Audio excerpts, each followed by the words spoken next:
শিবু পা টিপে টিপে এগিয়ে গেল।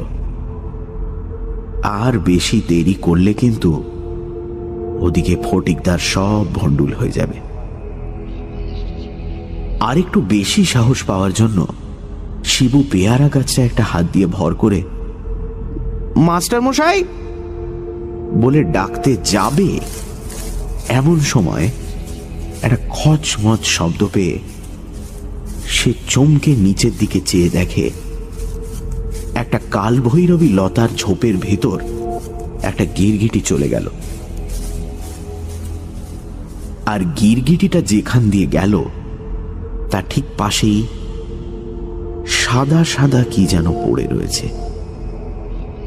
একটা বাঁশের কঞ্চি দিয়ে ঝোপটাকে ফাঁক করতেই শিবু দেখল, সর্বনাশ, এ যে হাড়।